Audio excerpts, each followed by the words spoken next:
Saya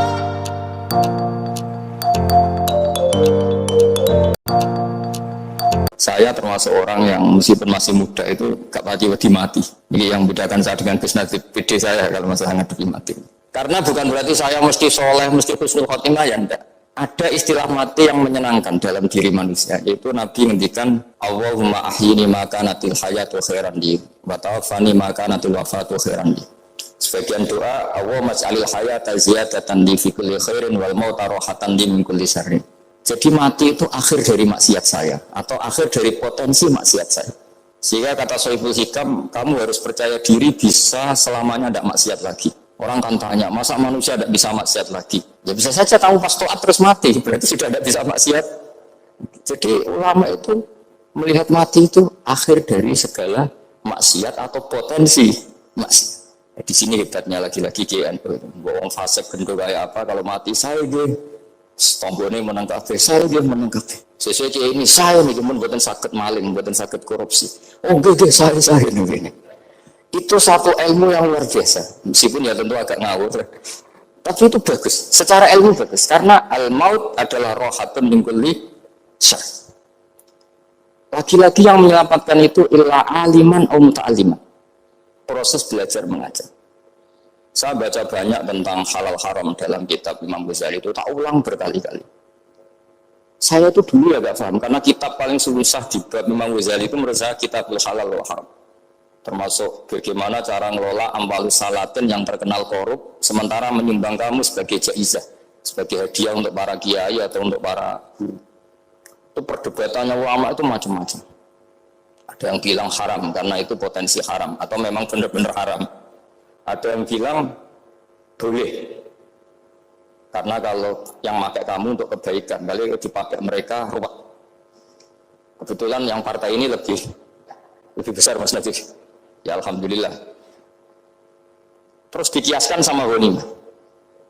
Lagi-lagi karena baca, saya itu pernah ditanya seorang dosen di Jogja, Gus saya ini muslim mulai kecil dan saya peneliti, saya pernah sekolah di mana-mana. Yang ganjil dari saya tentang Islam itu satu, yaitu ghanimah. Kayak Islam tuh rampok gitu ya, perang sudah orang kafir tuh kalah, hartanya diambil gini-gini, ya ghanimah. Terus saya memberi analogi, kalau ada garong ke kamu, bawa senpi, bawa pedang, terus kamu mengalahkan garong itu, alat-alat itu kamu kembalikan apa kamu sita? Ya saya sita, nanti dipakai garong lagi. Ya kira-kira seperti itu. Kalau dikembalikan ke orang kafir, berarti menjadi kekuatan kekafiran lagi, dan itu harbi. Dia baru nerima, lagi-lagi ini baru tanya baca. Makanya saya diminta sama sini, saya bentuk faktor hormat. Karena bapak saya memang dulu ngaji sama Badullah. Mbah saya itu terkenal wali, yang bapaknya bapak. Itu kalau kesini Nyifati Badullah bersatu. Berisitu mondok gini itu enggak popo. Pondok elek lah, kiaimu wali. Zaman itu bapak itu di kamar kursi, ya masih ada kakinya. Saya dulu sering dijak kesini sama bapak. Jadi mbah saya itu terkenal wali dulu. Jadi bahasa itu tirakat terus sampai kaput itu poso terus. Kebetulan cucunya agak niru.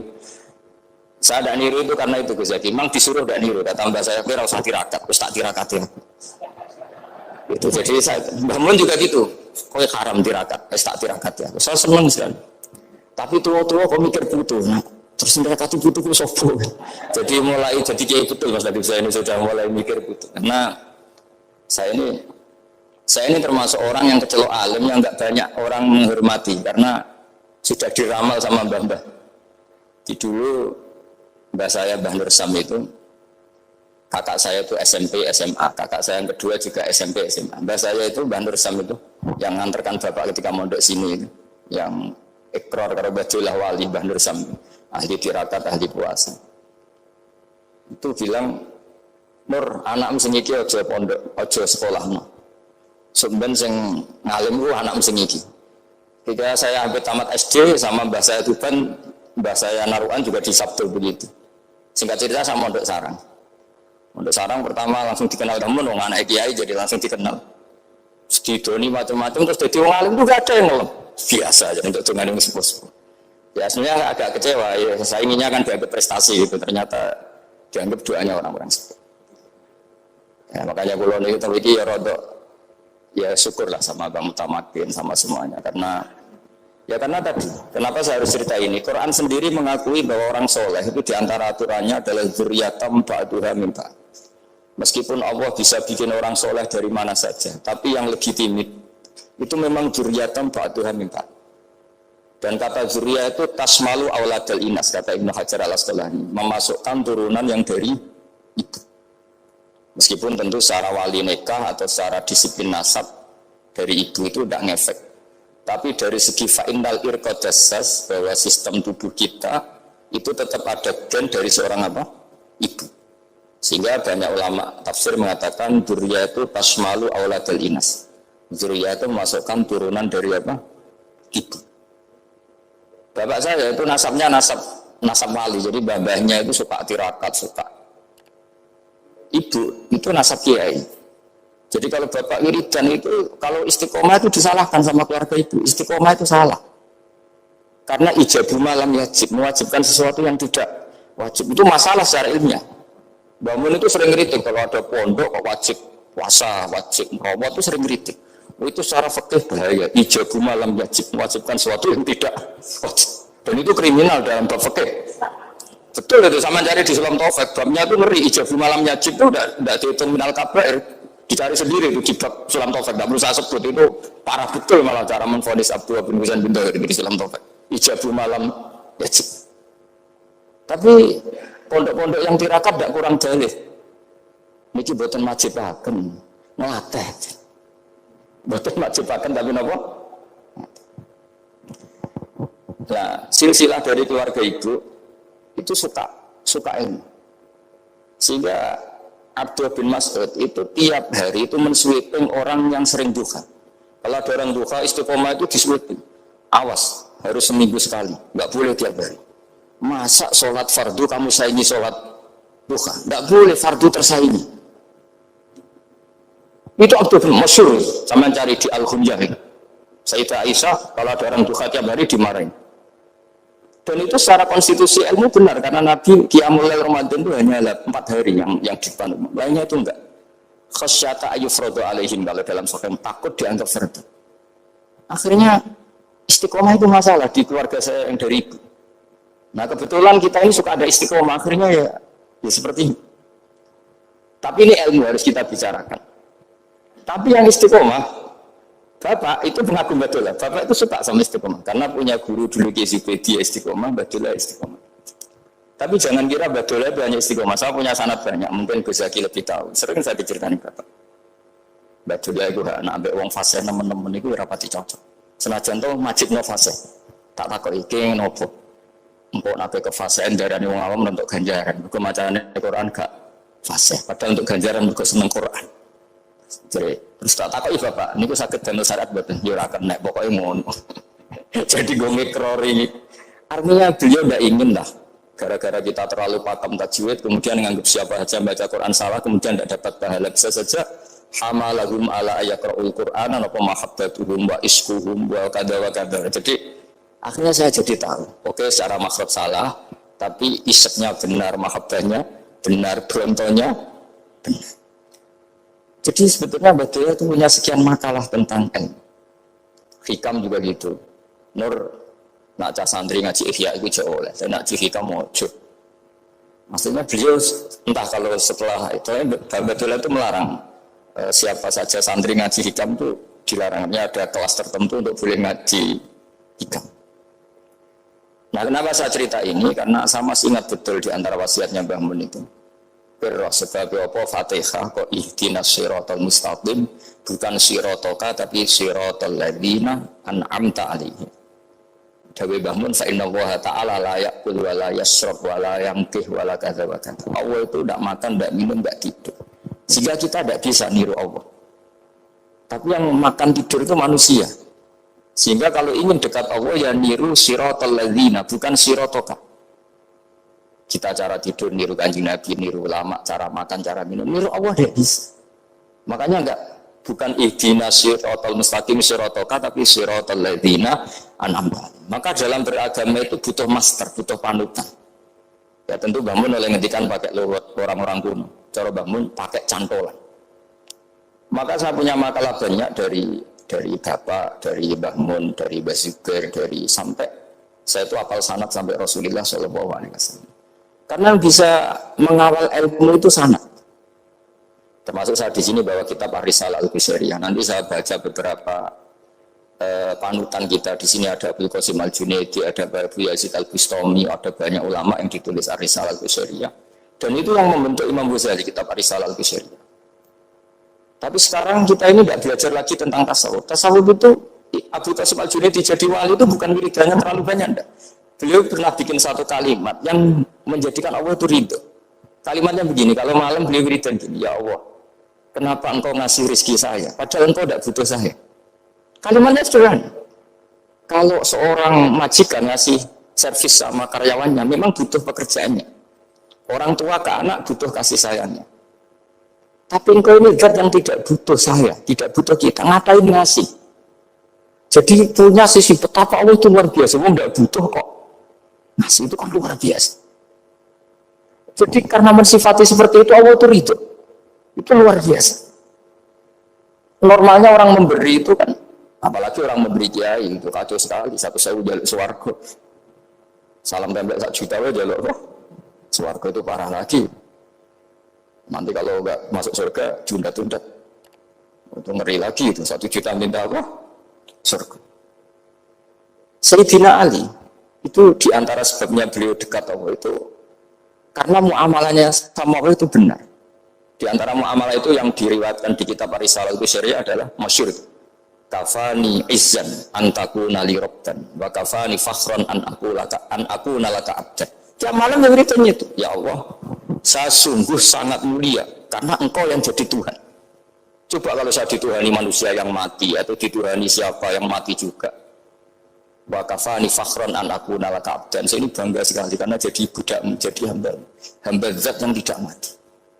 Jadi pakem-pakem yang menjadi masyrab kalau dalam bahasa tasawuf itu yang menjadikan wali. Sehingga yang dikatakan ibadah itu apa? Ma'rifatullah. Mengenali Allah secara benar. Jadi jangan kira wali-wali dulu terus terlalu istiqomah, ada juga. Mereka punya pakem yang menjadikan Allah itu ridho. Saya beri contoh nih di sini banyak makalah nanti saya beberapa baca tabarruk. Banyak riwayat dari orang-orang sufi. Nabi Ibrahim itu pernah ketemu orang Majusi. Beliau terkenal sakhiyah. Ketika ketemu orang Majusi, ya Ibrahim saya ini sehari saja ngasih makan saya. Kamu kan tukang ngasih makan orang. Terus ya tapi bisyarti antus lima, kamu harus Islam. Sebagainya Nabi Ibrahim adalah kalau saya menolong dia berarti nolong orang kafir. Setelah orang itu lewat berlalu karena Nabi Ibrahim gak mau hormat, Allah memberi wahyu ke Nabi Ibrahim. Kenapa ya Ibrahim tidak kamu terima 1 hari, kamu kasih makan 1 hari? Ya karena dia Majusi. Kata Allah, dia umurnya berapa? 60 tahun. Tanyakan, pernah kelaparan kan hanya hari ini? Iya ya Allah. 60 tahun dia kafir tak kasih makan. Minta kamu sehari aja kok gak boleh.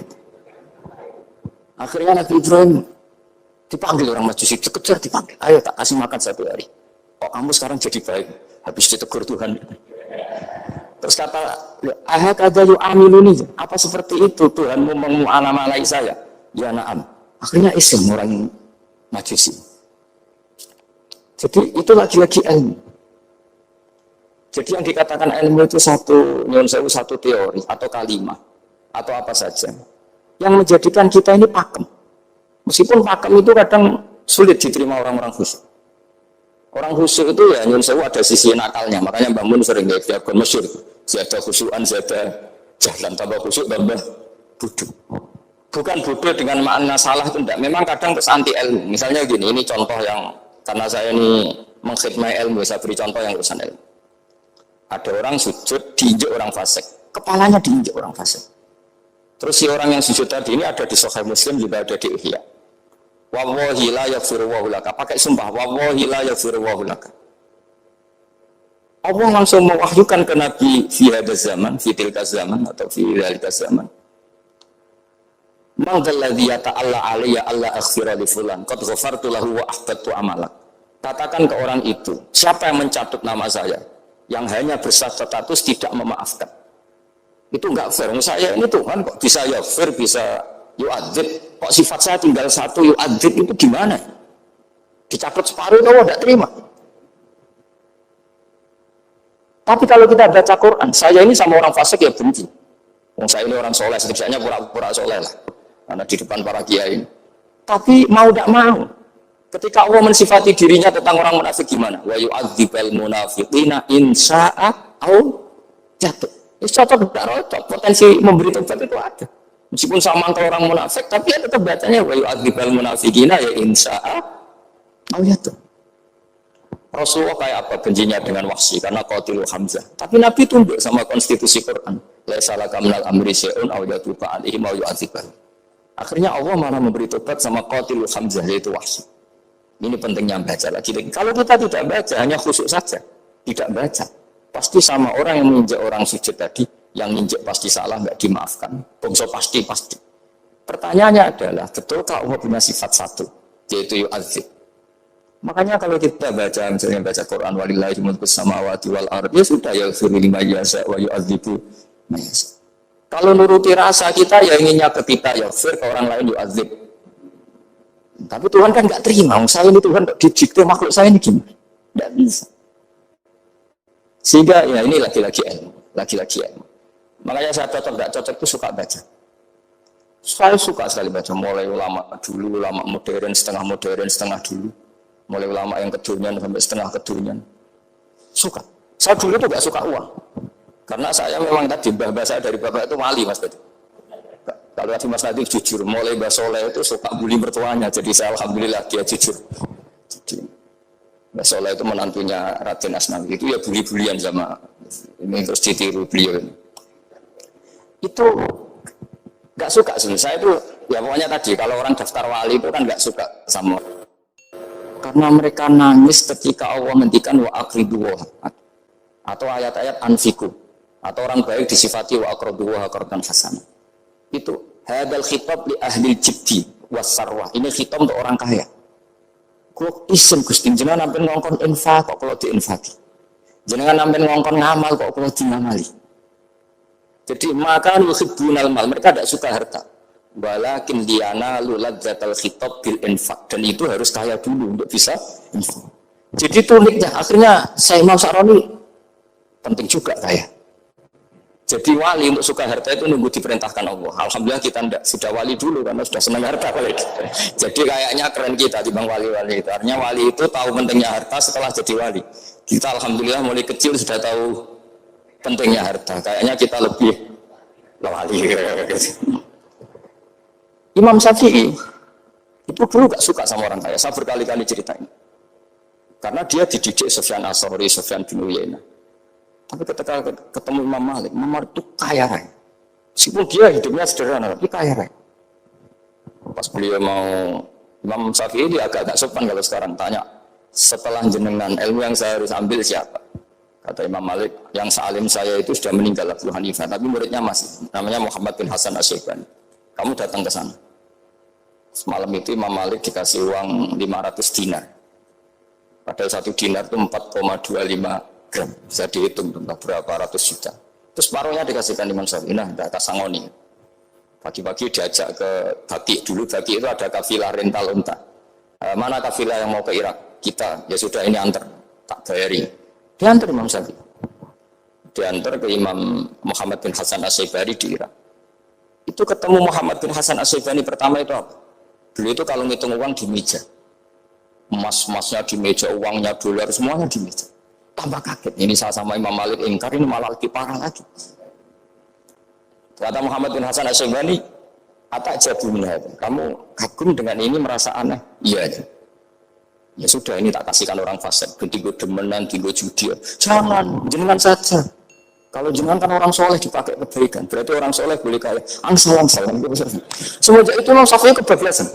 Sampai fatwa kiai fakir itu haram. Kiai bisa bikin rumah bagus, bikin rumah jelek, haram. Soal Islam ya Allah wala yulah. Nah lagi-lagi kebetulan kita sebelum ngaji Imam Syafi'i sudah seperti itu. Jadi ini justifikasi. Lagi-lagi itu ilmu. Saya ulang lagi itu. Akhirnya saya membaca kitabnya Imam Sa'roni namanya Al-Minanul Kubro. Itu beliau cerita wa mimma manallahu alaihi. Kesannya kayak orang sombong. Tapi sebetulnya yang sopan itu yang sombong. Karena Imam Syarani bilang, kamu harus memaklumatkan diri kalau antum minal ulama il amilin. Kamu termasuk ulama yang amilin.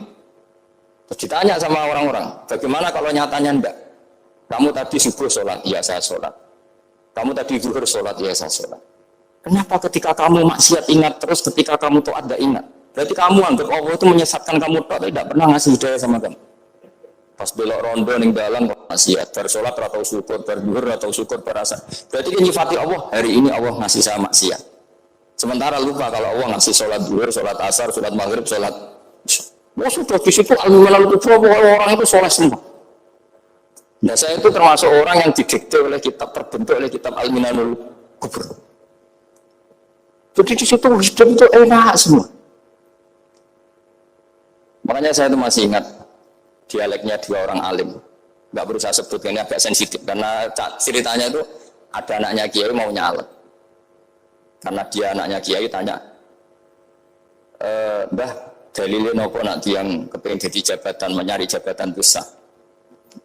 Kalau yang jawab tak sebut nggak apa-apa namanya. Jawabnya Mbah Mun, oleh nggak apa-apa. Nabi Yusuf juga boleh jabatan. Terus beliau baca qalat ani ala khazainil ardi inni khafifun alim. Nabi Yusuf juga boleh jabatan ya Rabb. Didebat sama orang alim. Itu Nabi Yusuf syariatnya itu mansukh bi syariati Rasulullah Muhammad sallallahu alaihi wasallam. Setelah tamunya pulang, Mbah Mun dibantah gitu. Dari Mbah Mun gini bilang, anut kiai wae oleh pemenang anut nabi. Sama ingat kalimatnya. Anut kiai wae oleh pemenang anut. Artinya Nabi Yusuf kan minta jabatan ij'alni ala khazainil ard. Jadi akhirnya semenjak itu fikih ilmu tadi saya ulang lagi. Akhirnya saya cari, termasuk saya disuruh bangun. Saya golekno dalile nak wong saleh kok oleh jabat. Katanya wong dalil kok diorder saya sempat. Ternyata saya cari-cari ya tadi am yahsudunan nasa alama atahum wa min fadli faqad ataina ala ibrahim alkitab wal hikmata wa atainahum mulkan azim. Keluarga Nabi Ibrahim di antara sifat yang disebutkan Allah adalah dikasih mulkan azim. Sebab itu akhirnya di Indonesia itu mazhabnya Syafi'iyah semua. Politik ya kerso, jabat ya kerso, proposal ya kerso. Saya ini, maksud saya ini yang menyelamatkan ilmu. Kalau orang busuk pasti gedeng. Kiai kok kirim proposal, kiai kok para pejabat. Tapi orang ilmu setuju. Nah saya nggak tahu setujunya itu bawaan ilmu apa bawaan nafsu tadi itu yang mulai saya data. Nah kalau saya kan bawaan ilmu saya baca. Itu bedanya saya dengan Mas Nadif jadi bawaan baca. Karena kemarin saya dibully habis-habisan di Kudus. Saya tidak punya kesempatan bicara di menantunya Neng Mu'ahir. Wah ini kurang ajar betul orang ini kata saya. Tapi saya nyari sisi positifnya. Kalau saya dibully kan saya madlum. Orang madlum gampang jadi wali. Yang dia bully berarti zalim ya sudah berarti wali saya gitu. Nah supaya dia juga wali sekarang tak bully supaya impas. Jadi ini nolong beliau. Jadi saya 22 hari itu kalau habis itu ke rumah sakit. Tapi kalau asar pulang ngajar. Ya begitu terus. Karena mbah-mbah saya itu sukanya ilmu Masya Allah. Karena ilmu itu penting. Apapun pakemnya para wali itu kalau diingatkan secara ilmu itu terus kayak runtuh. Saya berkali-kali mencontohkan. Dan itu valid, data itu valid. Sufyan bin Uyainah itu orangnya khusyuknya Masya Allah. Gurunya Imam Syafi'i, gurunya Imam Malik. Itu beliau menceritakan dalam kitab Khilyatul Auliya. Nabi Isa itu senangannya itu ceria sekali. Nabi Yahya itu senangannya bersengut, abusan, suka kayak takut akhirat, takut penyakit. Tapi bukan takut corona, enggak ya jelas kan. Saya akhir-akhir ini fatwa, sekarang jangan baca Uwais Al-Qarani, tapi Al-Qarni. Meskipun saya tahu ada yang baca Qarani di kitab-kitab, ada yang baca Qarni. Tapi sekarang wajib dibaca Al-Qarni sementara. Sekali dibaca Al-Qarani itu nisbatun ilah. Iya, jadi makanya ini untuk sementara dibaca, ngikuti yang baca Uwais Al-Qarni. Meskipun di sarah-sarah, apa bifathir roh, wakilah, bisukun, ya sudah sekarang harus ijma dulu Al-Qarni, ya, karena kalau Al-Qarani itu akhirnya Nabi Isa ditegur sama Nabi Yahya. Mali aroka dohikan ka'anna kata manumin makrillah. Saya melihat kamu kok suka tertawa, seakan-akan kamu merasa aman tidak kena azabnya Allah. Nabi Isa akhirnya balas tanya, Mali aroka abisan ka'anna katai asumin rahmatillah, taknatu min rahmatillah. Kau yang bersengut wae ke dunia orang rahmat, anane corona. Padahal ya ono mangan, ono guyon, ono nikmat. Dan itu figur besar, akhirnya kita tahu. Dan saya sering cerita juga, setiap dakwah itu Nabi Isa nyari syirorun nas, Nabi Yahya cari khiyarun nas. Tentu alasan Nabi Yahya gampang, berteman orang baik itu baik lah, nyaman, terus akibatnya juga baik. Nabi Yahya enggak. Limada tanzilu ala syirorin nas. Kenapa kamu singgahnya ke orang-orang yang buruk? Ana tabibun dawil marto. Saya ini dokter, tentu menyembuhkan yang sakit. Akhirnya terus di Indonesia banyak kiai yang kancanan orang fasik ya banyak. Tapi ya tentu yang benar itu yang mensolehkan yang fasik. Yang mesti salah yang menjadi fasik karena ketularan yang. Tapi itu lagi-lagi apa? Ilmu yang bisa menjadikan kita percaya itu ilmu. Saya tuh suka sekali baca kitab yang berbeda. Saya sekarang baru belajar kitab orang-orang Hanafi, orang-orang Maliki. Saya kemarin dikirimin hadiah oleh keluarga Pak Kures, ada tanda tangannya Pak Kures dari Habib Ali, dari keluarga beliau. Jadi kitab namanya itu Sarah Bukhari, yang dikarang orang India, orang modern, Anwar ya, Anwar Shah, orang-orang India ya orang Shah. Itu beliau termasuk mujaddid kalau dalam perasaannya orang India. Mensarai Bukhari ya, kira-kira sanadnya Sayyid Muhammad ke beliau itu 3 tempat. Beliau termasuk orang-orang yang bisa membentuk India seperti itu. India kan banyak syurahul hadis, termasuk Waliullah Ad-Dahlawi, terus Syekh Yusuf Al-Kandahlawi, banyak lah saya. Itu beliau cerita di kitab-kitab itu bahwa ilmu itu harus diungkapkan. Terus beliau cerita banyak tentang kewalian. Sampai dalam cerita kewalian itu unik. Dan terus kayak jadi wali itu gampang sekali. Ya diantaranya itu wali itu mau modal rasido. Sab'atun yudhilluhum wa fi dhillihi wa maladil lainatil. Itu diantaranya itu wa rajulun da'athu imra'atun datu jamalin wa mansibin faqala inni akhafu. Mau modal gak sido. Wis dijak wong ayu menarik muni ra gelem. Modal ra gelem iku sisa dadi wah. Iku yudhilluhum wa fi dhillihi wa maladil ya. Nah, masalah kita ora digelemi lah itu masalah. Itu sangat. Jadi gampang sekali dalam kitab Al-Minanul Kubra. Dan kalau baca itu enak. Misalnya gini, tentu masa lalu kita yang buruk itu tidak diceritakan orang lain. Dan itu kadang karena gengsi. Tapi kalau melihat hadisnya Nabi itu gampang sekali. Kullu ummati mu'afan ilal mujahirin. Umatku semua itu dimaafkan. Kecuali yang memperlihatkan salahnya dosanya. Jadi nggak boleh kalau sampean sekolah nggak naik kelas cerita anaknya. Kalau saat dulu nggak naik kelas, kalau punya utang koperasi nggak pernah bayar, nggak boleh cerita seperti itu. Kalau ditanya, bapak dulu pinter nggak? Oh pinter sekali. Harus bilang gitu, pinter sekali. Pernah ranking, Pak? Oh, ranking sekali. Sudah nggak apa-apa itu. Meskipun dengan makna yang luhuri ya. Saya dulu iskal. Kan saya ini sering diparani orang yang mau tobat. Tercerita saya dulu sering main perempuan, sering mabuk. Tapi sekarang saya mau tobat gini-gini. Karena ini orang awam, tak terima. Tapi saya bilang gini, kamu jangan cerita ke anak kamu. Terus dia cerita, tapi kan saya harus jujur. Karena ilmunya dia baru, kalau jujur itu penting gitu. Terus Pak, pokoknya menurutku orang oleh cerita. Pokoknya oleh cerita. Ya guys, oke. Setelah itu saya nyari-nyari sarah. Termasuk kitab itu. Kok bisa orang yang tidak mujahirin, orang yang menutupi salahnya malah dimaafkan, yang cerita jujur pernah salah malah tidak. Sangat bener. Misalnya seorang bapak cerita, cuma mau disini nak pacaran itu tak ambung. Misalnya, anaknya mesti suatu saat kan dia puber, mesti nak ngambung niru bapak. Nah kalau yang cerita itu ribuan atau jutaan, cuma zaman yang pondok itu rezekiku kombodoni, kan terus jadi syariatun mutabah. Apalagi yang cerita ini ternyata jadi kiai, ternyata gitu ya tetap jadi kiai. Jadi kalau pura-pura soleh di rumah, pura-pura soleh, seakan-akan di pondok tidak pernah khotbah, tidak pernah setor meluntir, tidak pernah apa kan? Katanya, lalu itu ya, oke itu alasan. Alasannya Imam Ghazali itu paling masuk akal. Ini saya cerita. Ila ali mana baru baca Imam Ghazali. Fa inna Allaha ta'ala yakrahu zuhurul ma'asi. Wa min asbabi zuhur adalah al-mujahar. Karena Allah itu tidak suka maksiat itu begitu kelihatan. Dan awal dari kelihatannya maksiat adalah semua orang cerita. Akhirnya maksiat dianggap biasa saja. Jadi kalau semua orang cerita zaman mondok nakal itu akhirnya semua orang yang nakal. Oh itu niru kiai ini, karena niru kiai. kan repot. Tapi kalau semua kiai sok suci atau suci betul, dan semoga ya suci betul, kan yang maksiat yang mau maksiat ini nggak punya alasan karena maskernya nggak pernah maksiat. Meskipun sebagian yang seutuhan nggak pernah konangan, nggak tahu pokoknya yang penting seperti itu. Itu hebatnya konsepnya. Saya dulu ya eskal loh. Kok? Ya tadi kullu ummati mu'afan illal mujahirin. Saya dulu eskal. Tapi setelah baca Ihya kata Imam Ghazali, karena Allah itu nggak suka zuhurul ma'asi. Allah nggak suka kalau maksiat terlalu muncul. Dan termasuk sebabnya muncul adalah setiap orang jujur menceritakan masa lalunya. Sebab itu kita sebagai orang Islam, yang entahlah istilahnya apa, kalau istilahnya Mas Nadif Islam Nusantara atau moderat macam-macam lah. Saya termasuk orang yang sebetulnya ingin nggak setuju, bukan karena menentang.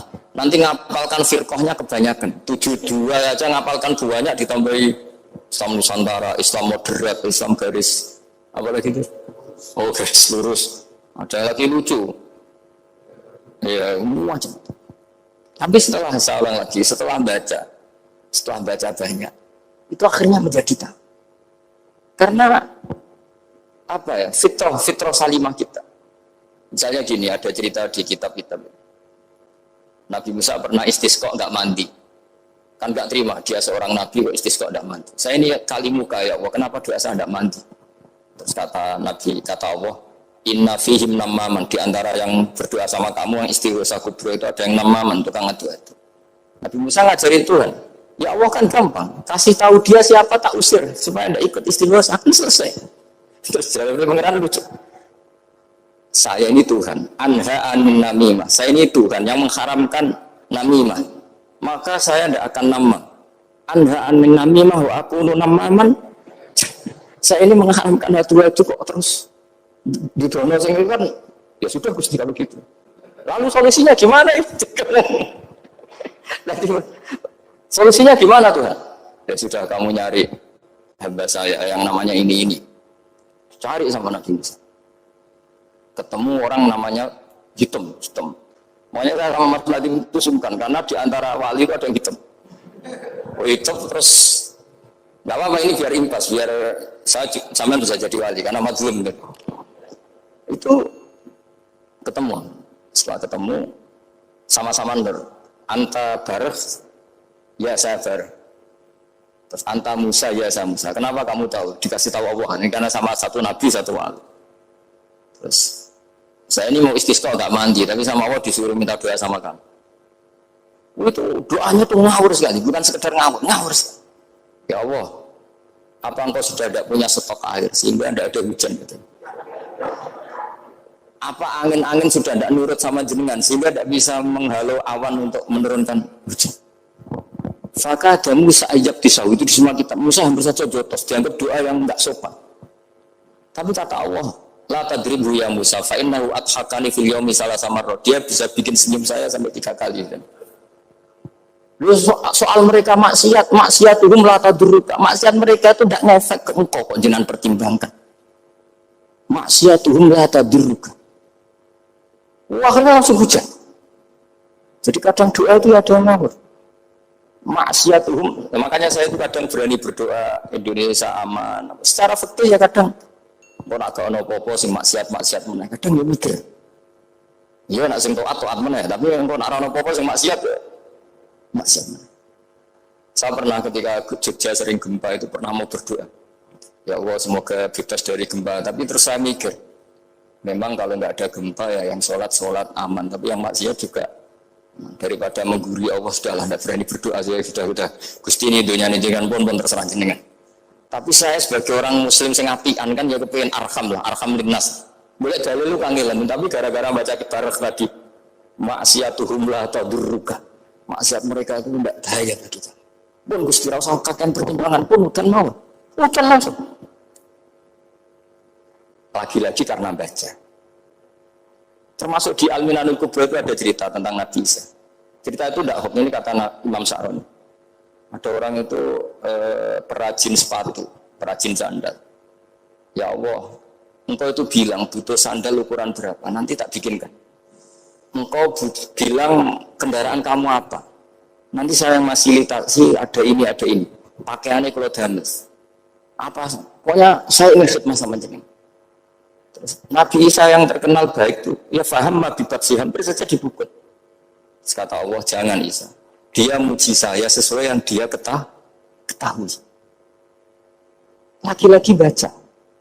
Jadi tidak bisa kita mengadili orang lain, ini kalimat ini tasbih wa bil khalqi, itu tidak bisa, tidak segampang itu.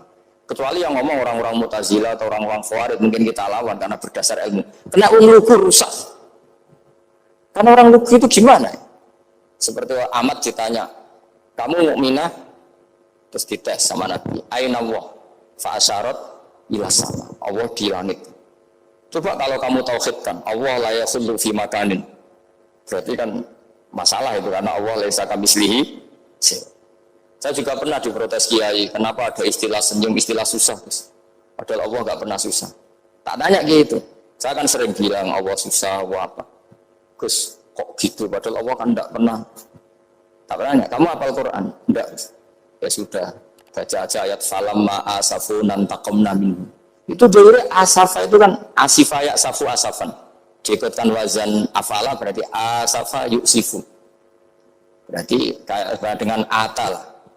Ya ata ya'ti itianan, kalau ingin wazan afala kan ata yu'ti ita, sama dengan falamma asafu mongko sumangsani gawe susah sapa Fir'aun wa kaumu nah ingsun Fir'aun mari ribet, mari aku susah, aku pengiran jadi tandingi intakum namin kum kata aku. Akhirnya dia itu bilang jebule ning Quran yo istilah Allah susah. Iya sembol aku spontan, aku hafal Quran dadi spontan bahasaku mbok salah mbok ora iki ana kembarane Quran. Sampean masuk khusyuk ora hafal Quran akhirnya ngene iki kata saya. Akhirnya jebule ilmu ku penting wis suwe nah ilmu ku penting kata saya. Jadi ini lagi-lagi illa aliman au muta. Jadi saya itu dapat barokahnya ilmu. Saya sebagai manusia ya takut mati, tapi tadi kalau kadang-kadang melihat mati itu rohah min kulli syarrin. Kita ini meskipun nyuwun sewu sekarang tidak zina, tidak korupsi, potensi itu tetap ada. Dan yang bisa mengakhiri potensi itu apa coba? Al-maut. Sehingga Nabi mengajarkan kita itu gampang sekali dalam beragama. Is'alil hayata ziyadatan li fi kulli khairin wal mauta rohatan li min kulli syarrin. Lagi-lagi ilmu yang menyelamatkan kita itu Sehingga Umar bin Abdul Aziz ketika mau meninggal, semua keluarganya nangis. Dia tanya, kenapa kamu menangis? Karena engkau mau meninggal. Memangnya setelah saya meninggal mau kemana? Ila Rabbin Karim, ila Rabbin Rahim. Jadi segampang itu untuk melihat. Nah, tapi kalau kita tidak baca, seakan-akan wah mati ngeri nak mlebu neraka piye. Seakan-akan di alam sana hanya ada neraka. Padahal anak ibadahnya abdi. Daripada nganggep neraka masalah eling pangeran ini. Lagi-lagi baca. La yamutan ahadukum illa wa yusinuduna billah. Jangan sampai seseorang mati kecuali dalam keadaan husnudzon sama. Saya itu masih ingat Gus Kipas Bapak Gerah itu tak antar ke Karyadi di Semarang. Itu mau kapundhut itu cek guyon. Cung ape mati mbok gawe ning hotel karena di pavilion. Sebelum mau kapundhut cek dungo khataman Quran, baca sabbahat khataman. Terus enggak khataman Quran, terus rasa nangis, aku husnul khotimah, terus kamu itu kok enak maksudnya santai, maksudnya enggak ya relax aja. Seperti Mbak Mun itu dulu saya tuh ya aku bela wafati sering ketemu, ya ada hanya saya tentu banyak orang sering ketemu beliau. Saya tuh Mbak Mun, cung aku nak mati Selasa berarti aku wong alim, nak mati Jumat berarti aku wali. Kok penak kabeh. Saya ingin tanya, nak setu bah tahap nih, tapi kok potongannya orang pantas itu jadi.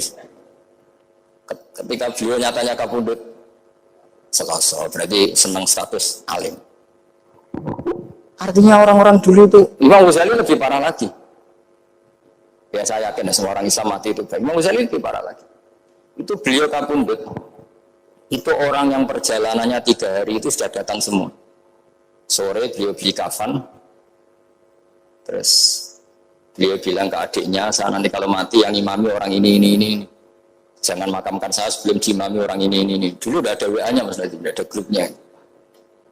Itu ketika beliau sudah beli kafan habis sholat subuh, alayya bil kafni, kafan saya bawa sini. Dikasihkan sama adiknya. Ya Allah, ar-ridho bil intiqal ila malakil. Saya sudah ridho kalau ketemu engkau. Terus kabundut. Adiknya bingung karena orang yang ditunjuk itu harus 3 hari perjalanan. Ternyata datang semua. Datang semua terus. Kok kenapa engkau datang? Ghazali tahun aku ini telung dina yang lalu. Jadi aku langsung perjalanan. Pamit saja. Lalu kubu sebelah, ini cerita Mas tadi kan, tukang tukaran sama kubu sebelah itu Mas nanti. Kalau saya ini orang baik, gak suka tukaran berarti. Masih orang baik. Yang aku orang baik itu penting cara kita Al-Minanul Kubro. Karena kalau kamu ngaku orang elek, berarti kenangannya Allah sama kamu itu bikin elek, tidak bikin baik. Ini cara pikiran Imam Sa'roni dalam Al-Minanul Kubro. Kamu kan boleh mengatakan saya habis makan, habis minum. Artinya apa? Kamu habis dapat nikmat.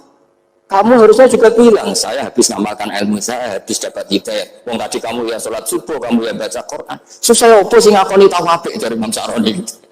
Senengannya kok, kalau mau bermaksiat terus delok wong wedok. Memangnya Allah mau amalah baik, mau elek atau mau amalah HP. Ini rada provokator, tapi ini cerita ilmu, ini cerita ilmu. Makanya saya kenapa tetap hormat Mas Nazif, karena provokator, meskipun itu asli, ya, karena baca. Kalau ini asli memang, suka sombong memang asli. Tapi apapun itu kan tahu Mesir. Jangan-jangan bacanya itu. Saya baca kitabnya, dia ke makomnya. Imam Sa'roni kan orang pernah ziarah. Makanya potensinya seperti itu. Jadi saya terus, dulu saya itu nih Gus, Bapak itu Islam. Bapak itu seneng kancanan wong mlete timbang wong sopan. Saya dulu Islam. Bapak itu kancanan wong mlete itu. Suatu saat Bapak wafat, si pendereknya Bapak yang mlete ini tak kancan. Marah tuh. Marah. Yesus, tangan-tangan kok bener wong iki. Jadi kalau tak tanya, mau sarapan mbah, wongnya sebut. Oh wis wis kudu sarapan wajib. Wis rokok, oh wis. Ternyata dia lebih gampang ngitung nikmat. Kok gak kerja, Bang? Aku nang masjid di 10.000, kon ngino wong kerja ora usah di 10.000 wis rojo iso mangan iso ngombe. Apa ngamulo wong dia? Kan kok bener sesuai. Sementara sing sopan kurang ajar. Mbah mun mangan terus ngenteni kerja angel kabeh mboten panen mengenes kaya Allah ora tau man. Oh mungkin karena ini Bapak. Jadi akhirnya sesuai ora pati. Kancanan wong sopan-sopan. Kancanan Mas Nadif kan gitu cerita. Ternyata orang sopan ya kacau juga mau eling sisi panen akeh atau mbah panen kathah. Mboten Gus namung niki. Pokoke ngono. Jadi makanya ini kan apa-apa kalau berlebihan itu. Seperti saya pernah ditanya, kalau orang Jawa Timur itu hormatnya sama kiai, kalau sama orang biasa itu kurang hormat. Kalau orang Solo itu sopan-sopan, tapi ya sama-sama ada masalah. Kalau ada kultur semuanya sopan, nanti hum yukrimuna aliman wa fasikon wa solihan wa tolihan.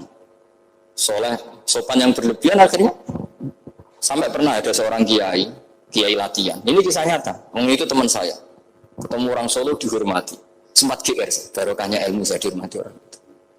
Bareng sama orang fasik, orang macam-macam ya dihormati yang sama. Jebule podo wae.